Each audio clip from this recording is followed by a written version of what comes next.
प्रिय दर्शकों, जय सिया राम, हर हर महादेव। जन्म कुंडली का जो लग्न है वह लग्न चूंकि इतना महत्वपूर्ण होता है कि इसको शरीर के महत्वपूर्ण अंग रीढ़ की हड्डी कहा गया, मतलब रीढ़ कहा गया।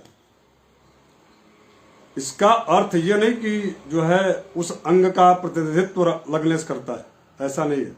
वास्तविक में जो लग्नेश है अथवा लग्न है वह उस व्यक्ति की सोच, उस व्यक्ति का व्यक्तित्व, उस व्यक्ति का स्वभाव, उस व्यक्ति का रूप, उस व्यक्ति का रंग आदि सारी चीजें वह लग्न से जाना व समझा जा सकता है। स्वभाव क्या है उसका है। लेकिन ये जब कहा गया कि यह लग्न जो है पूरे शरीर का रीढ़ है, तो इसका मतलब ये नहीं कि रीढ़ की हड्डी का प्रतिनिधित्व जो है प्रतिनिधित्व लग्नेश अथवा लग्न करता, ऐसा नहीं है।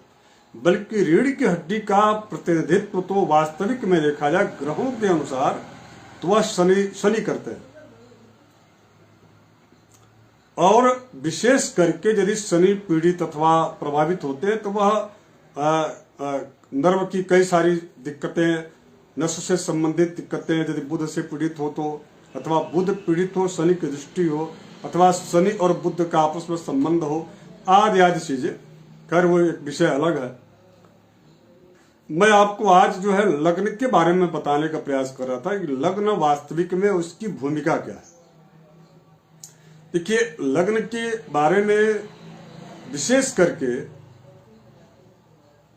कई अलग अलग विद्वानों के मत है, किंतु इतना तो जरूर है कि लग्न इस पूरे हमारे आपके शरीर का, वस्तुतः आपने ऐसा व्यवहार जगत में सुना होगा और हमने शीर्षक में लिखा कि शरीर के अंग का रीढ़ के जैसा महत्वपूर्ण अंग होता है लग्न। लेकिन वास्तविक में जो है वास्तविक में लग्न का जो लग्न है वह है क्या? तो लग्न, इसको काल पुरुष में सिर कहा गया। ये जो सिरोभाग है इसको लग्न कहा गया। लग्न ही एक ऐसा जो है स्थान है जहां से पूरे शरीर का संचालन होता है, अर्थात मस्तिष्क भी यहीं पर है। सोच आपकी क्या होगी, आप क्या करेंगे, कितना और क्या क्या चीजें आपकी स्थितियां जो है आपकी रहने वाली हैं, आपका स्वभाव कैसा होगा, आपका स्वभाव क्या भयभीत स्थिति में रहने वाला होगा या आप निडर होंगे, और आप लोगों से कैसे आप जो है रिएक्ट करेंगे जब आप किसी से मिलेंगे। तो आज सारी चीजों का निर्णय अथवा निर्धारण लग्न ही निर्धारित करता है। अब इसमें एक जो है मैं आपको उदाहरण बताता हूं। जैसे कि फल दीपिका में मंत्रेश्वर जी कह रहे हैं, पित्तास्थिसारोल्पकश्च रक्त श्यामाकृति श्यान मधुपिंगलाक्ष कौशुंभवासश्चतुस्त्रदेह सूरः प्रचंड पृथुबाहुरर्कः। अर्थात यदि कह रहे हैं कि यदि ग्रह का लग्न में जो जैसा ग्रह होगा, जैसे मंगल है और मंगल लग्नेश है अथवा लग्न में स्थित है तो और अच्छी बात है। यदि मेष अथवा वृश्चिक लग्न है तो इसके लग्नेश मंगल होंगे, 1 नंबर हो लग्न में अथवा 8 नंबर हो, इसका मतलब यह है कि उनका लग्नेश उनके मंगल होंगे।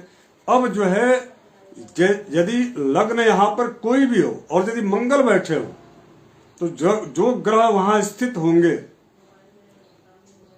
उन ग्रह का ज्यादा प्रभाव उस व्यक्ति के व्यक्तित्व पर पड़ेगा। यदि मान लीजिए लग्न खाली हो और वह लग्न जो है 1 अथवा 8 लग्न हो, हमने एक उदाहरण के रूप में बताया, तो इसका लग्नेश इनका मंगल होगा। तो मंगल यदि मजबूत होंगे तो वह व्यक्ति निर्भय होकर के डट करके किसी भी व्यक्ति से सामना करने वाला होगा। यदि वह सैन्य क्षेत्र में कार्य कर रहा हो तो वह उससे अपने सैनिकों का अगुवा बनेगा, उच्च अधिकार प्राप्त करने वाला शासक बनेगा। और वह यदि मंगल अत्यधिक प्रबल स्थिति में हो तो वह जुनूनी होते हैं। ऐसे लोग ऐसे बड़े कर्मठी और मेहनती होते हैं। यह मंगल यदि कमजोर स्थिति में हो, इसका मतलब यह सिद्ध होता है कि कमजोर स्थिति का जो मंगल है वह मंगल, वह व्यक्ति लड़ाई तो लड़ लेगा लेकिन बार बार उसको मुंह की खानी पड़ती है और वह व्यक्ति एक दिन समाज के नजरों से उसका जो एक गांभीर्यता जो रहता है, जो गंभीरता जो उसके स्वभाव में, वह बिल्कुल जो है न के बराबर हो जाती है। तो यदि इस कार्यक्रम का आशय ये था कि लग्न को रीढ़ की हड्डी या अथवा रीढ़ कहा गया ग्रहों अंग के रूप में, तो इसका मतलब ये नहीं कि वो उसका ग्रह जो है मंगल उसके लग्न उसका प्रतिनिधित्व करता है, बल्कि लग्न तो सिरोभाग का कारक स्थान है और उससे संबंधित उसकी सोच, बुद्धि, दुर्बलता, मलिनता और प्रबलता, सबलता आदि के बारे में उस व्यक्ति के जो है जाना और समझा जाता है। तो लग्न अत्यंत महत्वपूर्ण, इसमें कोई संदेह नहीं है, लेकिन इसका मतलब यह नहीं है कि वह लग्न जो है रीढ़ की हड्डी का कारक है। तो धन्यवाद, आज इतना ही। पुनः कल के कोई विषय लेकर उपस्थित होऊंगा। आप सभी को जय श्री राम, हर हर महादेव।